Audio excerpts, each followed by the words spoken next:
So you want to achieve this style, but you don't want to have any problems, breakage, dryness, all the things. So I'm going to show you guys exactly how I prep my relaxed hair for this style, because I was a little bit kind of nervous about trying this style until I really started to research the ways I wanted to do it, but keeping my hair healthy at the same time. So first, I'm going to use a clarifying shampoo to remove all the product off of my hair and scalp, because that is super important with this style, because we're going to be using more product to make sure our hair remains moisturized. So after the clarifying shampoo, I like to use a moisturizing shampoo or a hydrating shampoo just to add that moisture and love back into my hair.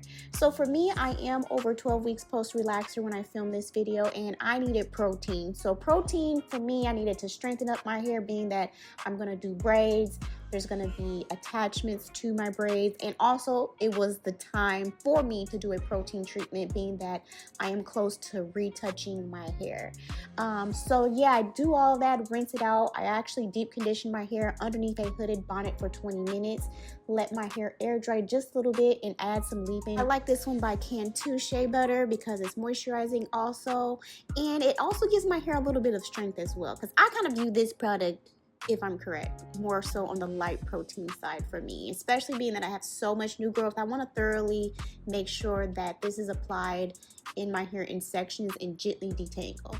So here, right here, I'm just pre-parting my sections, trying to decide how to braid this. I've never done this before. So mind you, my braids are, my parts are not straight. They're not straight at all, because what? So I'm going to go into, this is super important, I'm going to use a heavier moisturizer and a heavier oil to moisturize and seal my hair. So always do your leave-in conditioner, detangle, and moisturize and seal, or moisturize however you wish to. So I noticed with some of the ladies who have done this style, once they did remove their style, they said they had dryness and breakage. So I knew to myself, I was like, okay, I gotta make sure my hair is thoroughly moisturized. And this ORS fortifying cream is nice for that. So then I sealed with, ooh, it's loud out there. I'm sorry, y'all, Jamaican black castor oil on top. So being that I have fine hair, this combination works amazing for me, because I typically use this pairing when I'm so many weeks post-relaxer, because it helps me retain that moisture when I do have my hair in some sort of protector style like plaits or braids like this.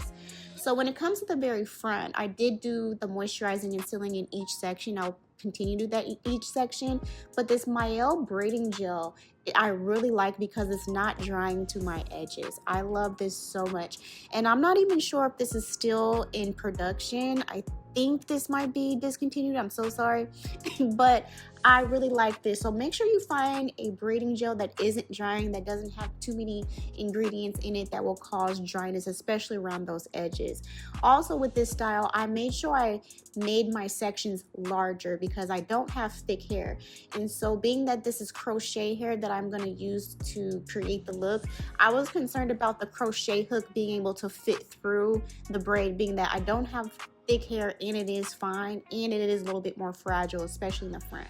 So I have a lot of short pieces within each section of the braids, and I just used a cutting shears to clean that up. And it's also like a way of search and destroy method too, which I didn't mind.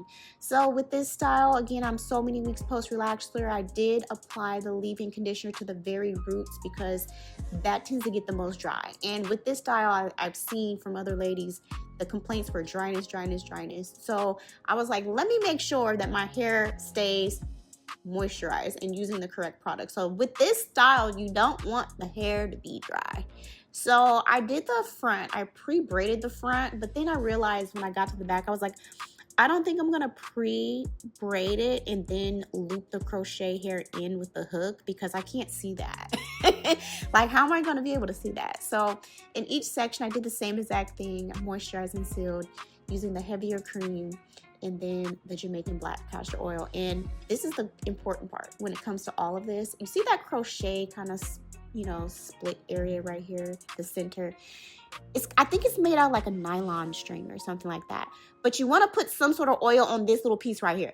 So I use Jamaican black castor oil because it's a heavier oil, and I just really focused it in on just that nylon strip, not the hair though.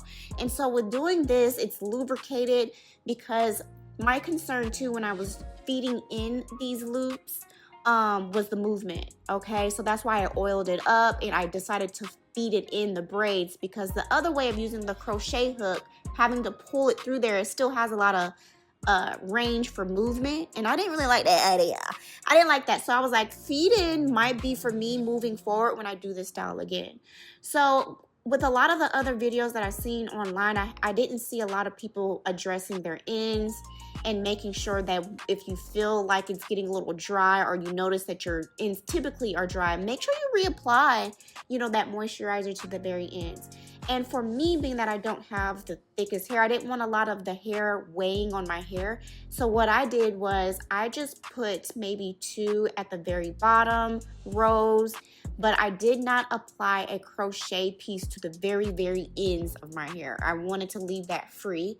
And then once I get to the end of each individual braid, I just twist it. I don't suggest you holding the hair like that either, because it don't taste good. So that's what I highly suggest you do to avoid any kind of things that may be of concern. So as I got higher up and I noticed that the hair wasn't heavy, then I kind of felt a little bit more comfortable adding 3 to the section at the top, just so I can have that fullness to complete the look. Because at first I was just going to use just 2 crochet pieces per braid, but I was like, it's not full enough, being that my sections are larger as well. So this is what I'm talking about, which is like, I don't like this. I don't like this method at all. Braiding the hair and then kind of like inserting the crochet hook through the piece and then pulling hair through. And the issue with the crochet hook is that it's so rough, it's sharp too. In a way, you can find yourself cutting into your hair, which will cause that breakage. And then pulling the crochet hair through there, being that it has that nylon string kind of piece, that can cause friction and breakage too. So I really would not suggest using a crochet hook, even though the crochet hook is a faster way to achieve the style. But no. Also, I want to let you guys know, when I did insert the crochet hair, I did not knot it around my real hair. I let it kind of hang freely. Even also in the back area when I did the feed-in method, I'm not knotting the individual crochet hair to my hair. If it falls out, it falls out. You know what I mean? Because it's not that serious for me. And I want to let you guys know, the maximum that I kept this style in was 1 week, okay? And so I did do some midweek maintenance and all of that. Applied some leave-in conditioner to my roots, but I did not apply any additional product to the actual crochet hair, because I also learned too, my sister had this style and she was like, don't put mousse, don't put a lot of extra product on the actual crochet hair, just use some leave-in conditioner, if that, on the hair. So, and also I did put leave-in conditioning spray on my braids too, and that kept my hair nice and moisturized and juicy. And using light sheen sprays like this ORS Nourishing Sheen Spray got the job done too, kept the hair really nice, beautiful, and juicy looking. And I didn't have any problems. My hair feels really good, and the hair is not heavy, because I didn't want a lot of tension on my hair, and I really was happy that this did not give me that tension that I was afraid of. So I feel safe to do this style again, because it's very lightweight, and the key is to prep your hair. And also I highly suggest you do the feed-in method over crocheting the hair through your actual hair. So as always, thank you guys so much for watching. I hope this video helped you out. Let me know if you have any questions and comments. I would love to see and read that, and I'll see you guys in the next video.